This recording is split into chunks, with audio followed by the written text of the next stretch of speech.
बताऊं? I've started the recording. या तो कालिदास मेरे लिए थोड़ा सा नया टॉपिक है और मैंने इसके बारे में ज्यादा पढ़ा नहीं है, लेकिन जितना हाँ इसलिए मैं थोड़ा फन फैक्ट्स भी इन्वॉल्व इसमें नहीं कर पाऊंगा इस वाली क्लास में। तो प्लीज बियर विद मी क्योंकि मेरे लिए भी थोड़ा नया टॉपिक है। ओके। कालिदास इंट्रोडक्शन सबसे पहले हमारा आ जाता है इसमें। मैंने अभी 2 किताबें मैक्सिमम मुश्किल से पढ़ी हैं ढंग से, तो हम ये चीज़ तो सबसे ज़्यादा कॉमन देखते हैं कि हमारी जितना भी जब यूनिट स्टार्ट होता है तो उसमें इंट्रोडक्शन बहुत ज़्यादा आ जाता है, जो कि बिल्कुल भी फालतू होता है। हम मतलब बहुत फालतू है, लेकिन फिर भी इम्पोर्टेंट है। आयरनी यहाँ पे। तो पार्ट 1 रिटन बाय सुंदरी सिद्धार्थ, या सुंदरी सिद्धार्थ ने लिखा है ये पूरा। तो सबसे पहले हम कालिदास के बारे में पढ़ते हैं कि कालिदास बंदा कौन था। ये बंदा अपना ऑलमोस्ट 4th सेंचुरी एडी का बंदा है, और इसका ट्रांसलेशन जो इंग्लिश में है वो 1789 में हुआ था। तो ये इंडिया में सबसे बहुत पॉपुलर था, बहुत पहले से ही पॉपुलर था, लेकिन 1789 के बाद ही इसको वर्ल्ड रिकॉग्निशन मिला है। इससे पहले सिर्फ संस्कृत में था ये। तो ये Kalidas is basically Tamilian literature, right? हाँ Kalidas is basically a Tamilian literature.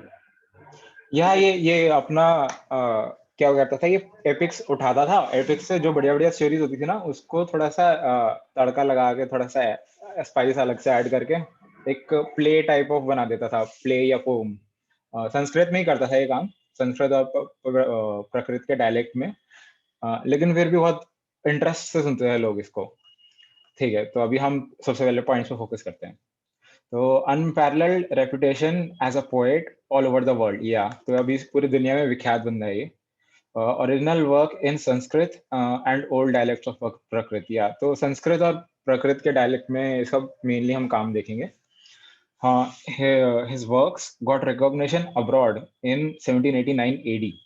तो 1789 AD जब हम शायद गुलाम थे उस टाइम पे, या नहीं थे उस टाइम पे, ईस्ट इंडिया कंपनी का टाइम था, या तो उस टाइम पे इसको वर्ल्ड रिकॉग्निशन मिली। वैसे ईस्ट इंडिया कंपनी से और इसका कोई रिलेशन नहीं है, ठीक है, because sir William Jones translated it. तो सर विलियम जोन्स ने इसको ट्रांसलेट किया, अभिज्ञान शकुंतलम को। इसको इसने सारे काम ट्रांसलेट नहीं कर रहे हैं, सिर्फ यही कर रहे हैं।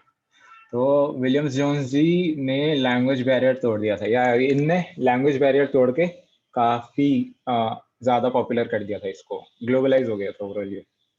So Sir William Jones said, the taste of men differ as much as their sentiments and passion and feeling the beauties of art, as in the smelling flowers, tasting fruits, viewing prospects and hearing melody.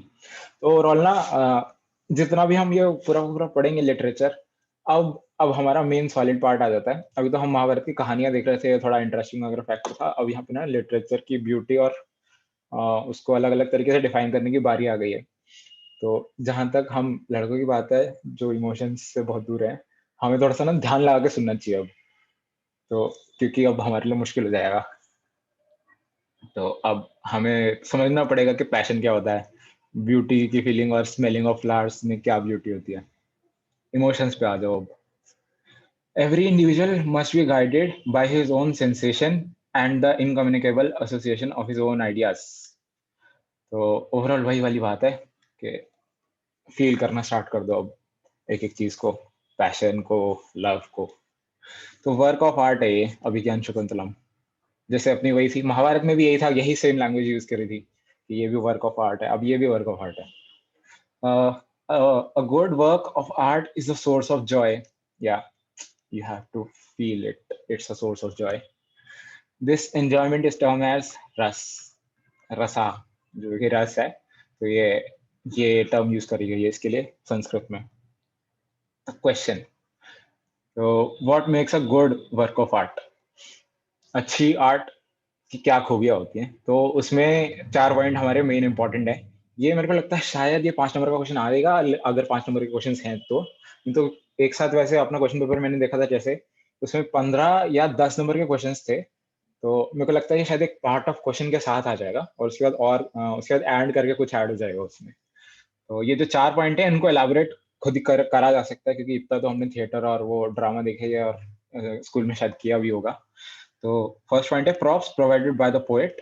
Props से बहुत फर्क पड़ता है, plot से फर्क पड़ता है, characters कैसे हैं उससे बहुत फर्क पड़ता है। डिस्क्रिप्शन ऑफ द एनवायरनमेंट, ये बैकग्राउंड वाला पार्ट है, लेकिन ये सबसे ज्यादा इन्फ्लुएंशियल होता है। जैसे मैं अपना थिएटर किया था 2 साल, लेकिन छोड़ो वो बात नहीं, पर्सनल बातें भी क्यों आना है। These factors help in arousing the emotions and sentiments of the readers. या तो ये सारे फैक्टर्स सेंटिमेंट्स और इमोशंस को ना इन्फ्लुएंस करते हैं हमें बहुत। आगे बढ़ते हैं। That's why poets are called rasa siddhas. या तो जो अच्छे राइटर होते हैं ना, उनकी ये खूबी होती है कि वो जिस तरह से फील कर रहे हैं किसी पर्टिकुलर टॉपिक के बारे में, वो लिख के जो रीडर है उसको भी वैसा फील कराते हैं, वो होता है बढ़िया पोएट या फिर बढ़िया राइटर। तो इसलिए पोएट्स को रसा सिद्धास बोला गया है कि they are good at arousing emotions. तो जो मिस्टर केल हैं, गोभी, just fun lol, he is a great scholar.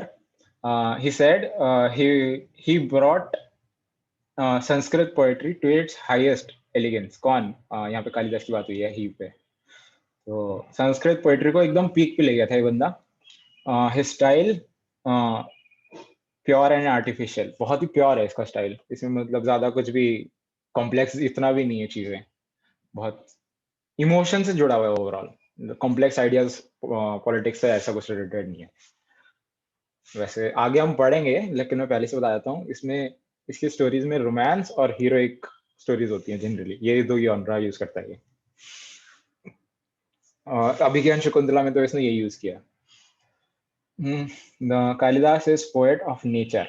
या तो ये नेचर को बहुत ज्यादा ऐड करता है हर पोएट्री में, हर एपिक में। तो या ब्रैकेट में मैंने लिखा हुआ है जावेद अख्तर। जावेद अख्तर के जितने भी गाने देखोगे या फिर राइटिंग देखोगे, इसने नेचर को बहुत यूज किया, वैसे कालिदास। तो he describes Himalayas, cool bridge, और मनसा लेक है एक वो, और musk deer, Ganga, with the most effective touches. इसने बहुत बढ़िया इलेबोरेट करके समझाया है, जो कि एकदम फील आ जाता है, हाँ वही वहीं पे प्रेजेंट ऐसा टाइप में। We have very little about his personality, और पर्सनली हम इसके बारे में बहुत कम जानते हैं, क्योंकि इसने ना अपने बारे में ज़्यादा कुछ लिखा ही नहीं। उसका रीज़न ये था कि ये लीस्ट ऑफ ईगोइस्ट था। इसने अपने अपने बारे में तारीफ करने के बारे में कभी सोचा ही नहीं, तो हम जानते ही नहीं इसके बारे में है कौन। और जितना भी डिटेल हमारे पास है ना, तो वो सब अनऑथेंटिक सोर्सेस से है, जो जो अभी चलती आ रही है हमारे इंडिया सोसाइटी में ही, कि जो कनेक्टेड थे, जो कहते क्लेम करते कि हम कनेक्टेड थे कालिदास के पूर्वज, के डिसेंडेंट्स हैं हम। तो उनसे इनसे नॉलेज ली गई है उसके बारे में जनरली। तो he describes Mahakal temple, Shipra river, Ujjaini. Ujjaini actually Ujjain का जो पार्ट है ना, उसका एक बड़ा और कर दो उसको, उज्जैन के आसपास को, तो वो उज्जैनी कहलाता था पहले, और शिप्रा रिवर उसके पास ही थी, और महाकाल टेम्पल। तो इनको इलेबोरेट करके वो अपनी कहानी में लिखता है। तो ऐसा हम मानते हैं कि शायद वो उज्जैनी का ही रेजिडेंट था।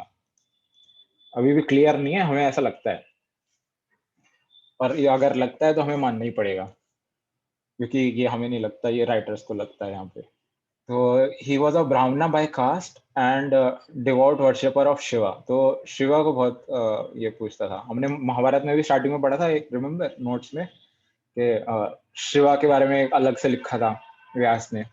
तो अब यहाँ पे ये बढ़िया राइटर है, ये भी शिवा को प्रे करता है, तो शायद याद रहे इससे। तो ये ब्राह्मण है, शिवा को वर्शिप करता है। हाँ, बट नॉट अ सेक्टेरियन। अब सेक्टेरियन क्या होता है? जो बिलीव करता है कि कम्युनिटीज ऐसे डिवाइड होकर रहनी चाहिए, सब एक दूसरे से दूर दूर रहो, स्पेशली शूद्र से दूर रहो। तो he was not that kind of a guy, he was a really cool guy at that time. वो एकदम स्टार्ट लौटने वाली फीलिंग उस टाइम पे थी उसकी, पॉपुलर भी था ऊपर से। तो ही ट्रैवल्ड अ लॉट। देखो अब ये ट्रैवल ब्लॉगर भी है, तो नॉर्थ इंडिया में बहुत ट्रैवल किया था कालिदास ने।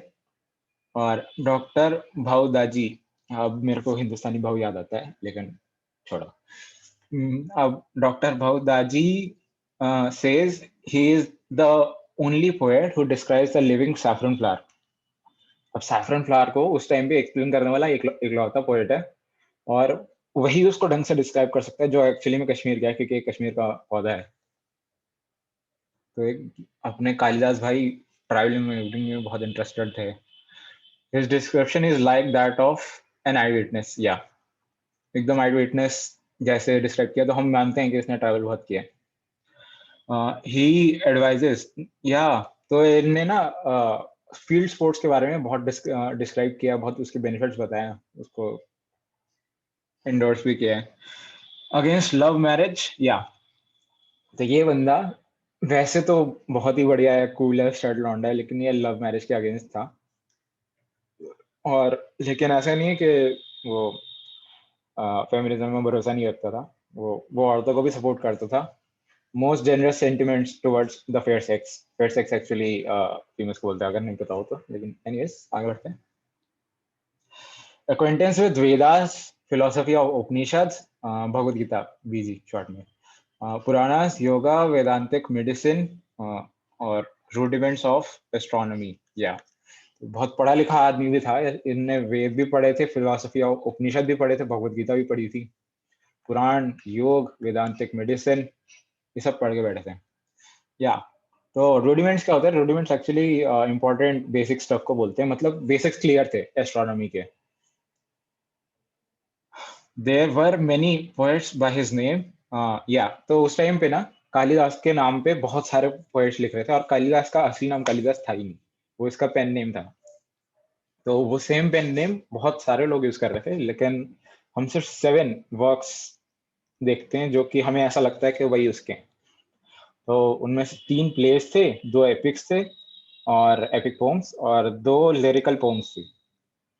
तो पहला अपना अभिज्ञान शकुंतलम, और बाकी ये सारे, तो ये बाकी सारे इंपॉर्टेंट नहीं, हम सिर्फ अभिज्ञान शकुंतलम के बारे में नहीं पढ़ेंगे अभी, हम सिर्फ इसका ही नाम याद रखते हैं। तो हम, सॉरी मेरा फोन अभी आ रहा है, तो मैं इसको थोड़ा सा ना साइलेंट कर देता हूँ, या तो हमें क्या करना चाहिए, यहाँ पे बुक में लिखा था कि अगर हम जब भी अगर पढ़ने लगे ना, अगर हम में से किसी का भी दिल करे अगर इसको पढ़ने का, कालिदास को, तो उन्होंने कहा है कि अगर पढ़ना है तो क्रोनोलॉजिकल ऑर्डर में ही पढ़ो उसको। अब क्रोनोलॉजिकल ऑर्डर एक्चुअली में गिवन नहीं है, लेकिन इन्होंने डिवाइस किया है कि क्या ऑर्डर सही रहेगा। तो इनके ऑर्डर के हिसाब से जो ऋतु संहार है वो पहला इसका काम है, क्योंकि वो सबसे ज्यादा अनपॉलिश्ड दिखता है इनको। और अभिज्ञान शकुंतलम है वो लास्ट है, और वो बेस्ट काम है इसका, और सबसे ज्यादा फेमस वही है। तो अभी तक तो बेसिक स्टफ ही है, समझने का कुछ है नहीं, अभी तो कहानी चल रही है अपनी, और हम पोइट के बारे में जान रहे हैं। तो अभिज्ञान शकुंतलम, इसके अंदर 7 एक्ट्स हैं, 7 एक्ट्स में डिवाइड किया था इसने इसको। ये एक लव स्टोरी है, और ओरिजिनली गिवन इन महाभारत, या ये इंपॉर्टेंट पार्ट है, महाभारत में ये स्टोरी एक्चुअली में गिवन थी। तो वाई, या लीनियर फ्लो चार्ट, या तो इसका प्रूफ ये है कि दुष्यंत और शकुंतला का बैकग्राउंड क्या है, फिर महाभारत में गिवन है तो बैकग्राउंड भी चाहिए होगा, क्योंकि महाभारत का हमने जब पढ़ा था तो ये देखा था ना कि पास्ट, प्रेजेंट और फ्यूचर सबको कवर करता है, तो ऑब्वियसली इसको भी कवर करना चाहिए फिर। तो इसको कवर करने के लिए हम ये देखेंगे कि ये जो दुष्यंत है ये कैसे कनेक्टेड है, ये पांडवों से कनेक्टेड है। और कैसे कनेक्टेड है वो है कि दुष्यंत और शकुंतला की शादी हुई थी, तो एक भरत नाम का बच्चा हुआ था इनका, और उसी के नाम पे भारत बोला जाता है इंडिया को। और ये मोस्ट पॉपुलर राजा भी था पूरे पुरुवंश में। अब पुरुवंश क्या है वो मैं बताता हूँ, रुको। तो भारत में ही आगे फ्यू जनरेशन डाउन हम देखेंगे तो शांतनु पैदा हुआ था, और शांतनु थोड़ा सा बिगड़ा हुआ बच्चा था, लेकिन अभी हम उसे जज नहीं करेंगे।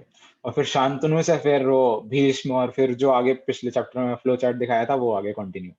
तो दुष्यंत इनका प्रीडिसेसर है ओवरऑल पांडवों का। हम्म। तो अब हम देखते हैं कि अभिज्ञान शकुंतलम में क्या सीन है। तो जो एक्ट दिए हैं उसमें ऐसे बुक में तो एक्ट 1, एक्ट 2, एक्ट 3 ऐसे लिखा है, लेकिन ना मैंने क्या किया कि इसकी हेडिंग अपने आप दे दी, जो कि मोस्ट सूटेड थी। इससे हेडिंग पढ़ती, अगर रिवाइज करने का टाइम आएगा तो हेडिंग पढ़ती आ जाएगी कि फर्स्ट एक्ट में क्या है।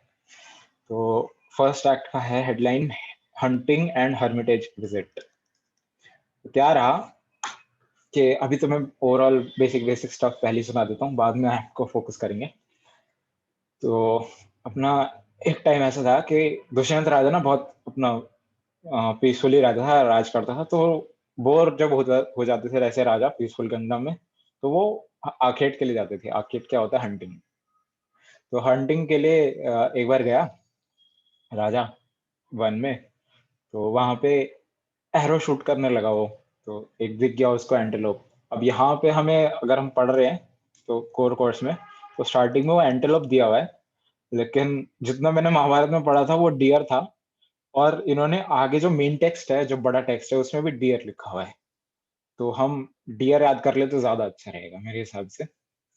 तो उसने डियर को देखा और फिर उसको शूट करने लगा, तो बीच में ना एसेटिक आ गए। अब ये एसेटिक कौन है? ये सन्यासी लोग होते हैं जो सब कुछ छोड़ के बैठे होते हैं, वो एसेटिक होते हैं। तो एसेटिक लोगों ने उसको रोक दिया और बोला कि ये जो है इलाका, ये ऋषि कण्व का है, और यहाँ पे जितने भी एनिमल्स हैं, जितने भी लिविंग थिंग्स हैं, वो सब उनके प्रोटेक्शन में। तो you can not Hunt it, और क्योंकि पायस नहीं रहेगा ये इलाका पूरा, तो हमें पायस रखना है इसको। तो उस टाइम पे जो राजा होते थे वो ब्राह्मणों की बात सुन लेते थे, तो इनने भी सुन ली। दुष्यंत ने बोला ठीक है, अभी running out of time, 10 minute बचे, जल्दी करते हैं कोशिश।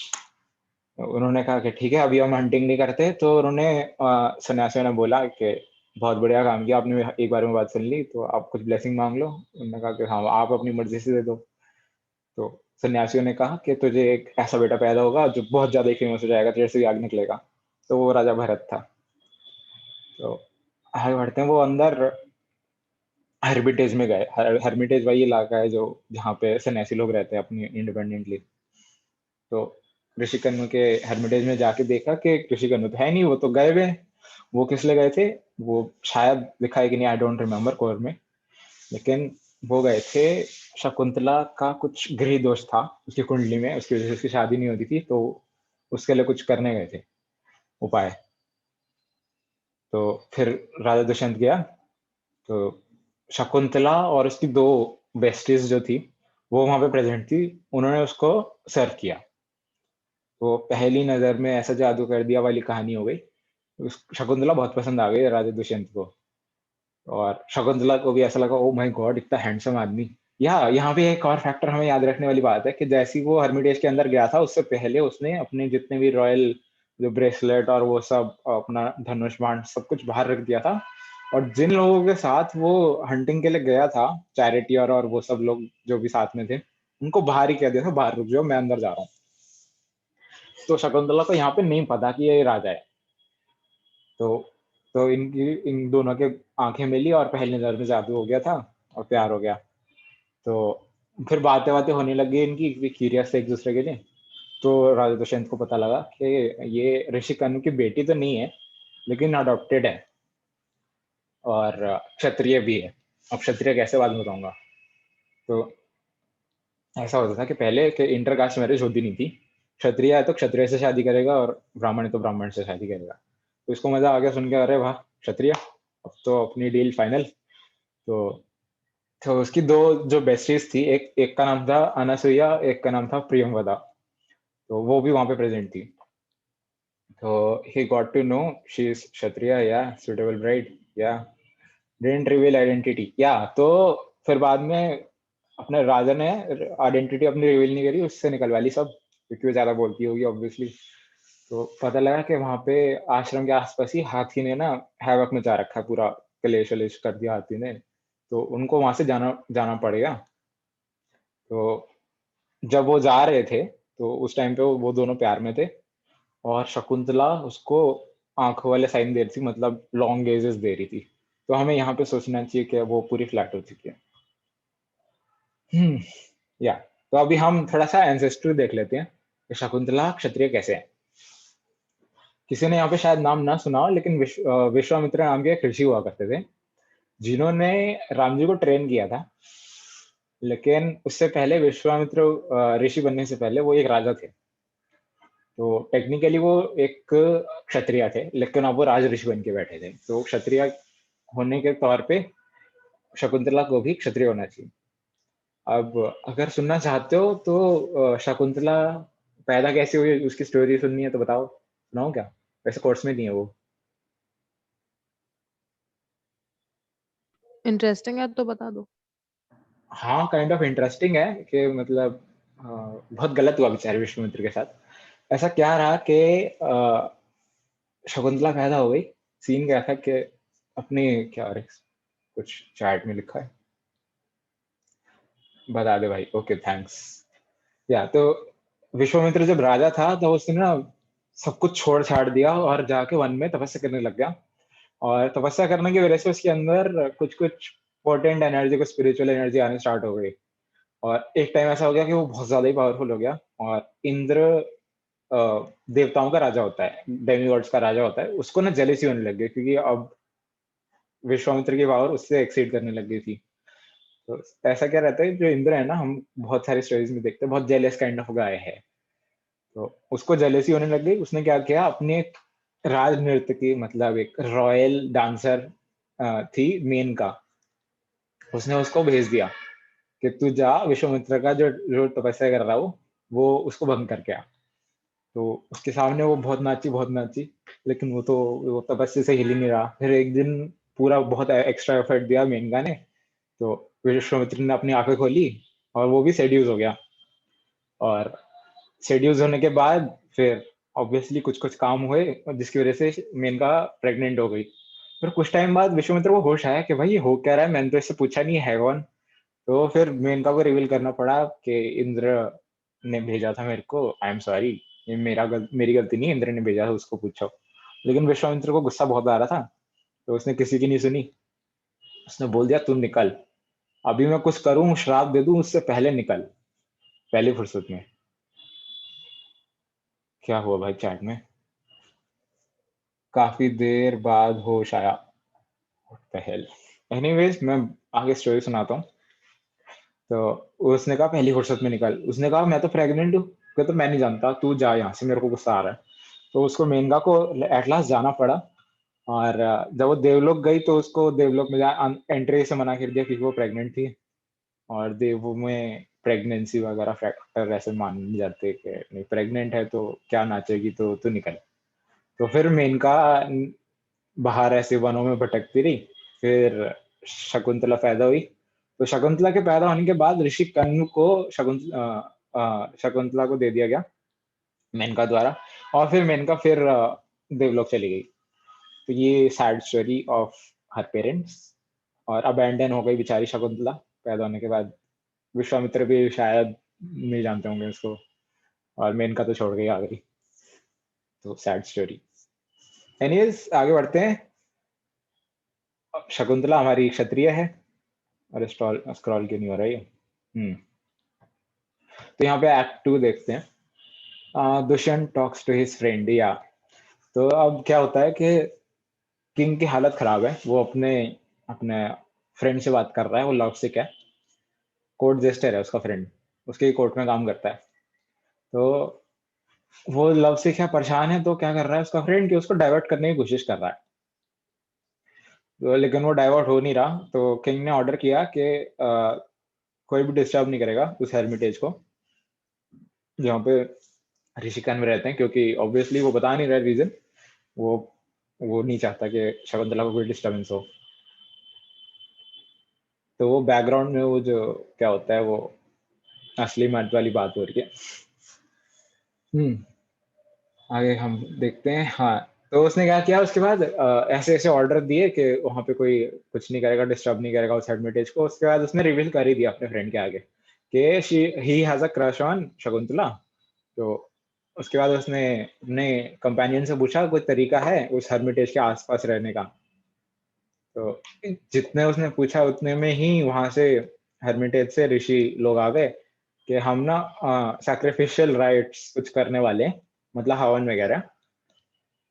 तो आप एक बार हमारे साथ आ जाओ कि उस टाइम पे जब हम हवन कर रहे हो तो कोई इविल स्पिरिट ना आ जाए। तो पहले यही किंग का ही काम होता था कि वो इविल स्पिरिट से अपने अपने ब्राह्मणों को बचाए। तो उससे हेल्प मांगने आ गए। और हर्मिटेज के पास भी था वो इलाका, तो एकदम फटाफट मान गया कि हाँ भाई अब तो मजा ही आ गया।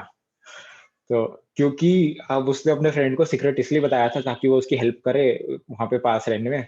तो जैसे ही वो उस काम के लिए निकल रहा था, सैक्रिफिशियल राइट्स के काम के लिए, उसने अपने दोस्त को ये बोल दिया कि जो मैंने बोला वो सब झूठ था, भूल जा। मैं ऐसे ही जोक कर रहा था कि मेरा क्रश है उस पे। अब ऑब्वियसली बुक में क्रश नहीं लिखा, लेकिन थोड़ा पोलाइट लैंग्वेज में लिखा है। या तो एक्ट 3 में हम देखते हैं कि शकुंतला इज लव सिक और दुष्यंत ने कन्फेस कर दिया। तो शकुंतला फ्लावर बेड पे लेटी है और बहुत परेशान है कि भाई हो आई लव दैट गाय। तो निबी बनी हुई है यहाँ पे वो। तो सेम गोज फॉर दुष्यंत, वो भी निब्बा बना हुआ है। और या तो वहां पे शकुंतला अपने ट्रियो के साथ बैठी है, अपने बेस्टीज के साथ, और बात कर रही है कि देख मेरा तो बहुत क्रश है उस पे, मेरे को तो बात करनी पड़ेगी, उसको कन्फेस करना पड़ेगा। मैं तो प्यार में पागल हूँ। ये अनुसुईया और प्रियंवदा के आगे बोल रही है। अब यहाँ पे हरामी दुष्यंत, ऐसे बोलना नहीं चाहिए सॉरी, लेकिन अब यहाँ पे दुष्यंत ना खड़े होके उसी रूम के बाहर सुन रहा है सब। और उसने जैसे सुना कि वो भी लाइक करती है, तो वो एकदम से रूम के अंदर एंटर किया और बोला ठीक है फिर ऑफिशियल डिक्लेरेशन, मैं इधर से प्यार करता हूँ, शादी कर लेते हैं। तो उस टाइम पे देखो ये बेस्टीज कितनी अच्छी हैं। बेस्टीज ने उनको अकेला छोड़ दिया और वहां से चली गई, ईज ड्रॉप भी नहीं किया। कितनी बढ़िया बेस्टीज।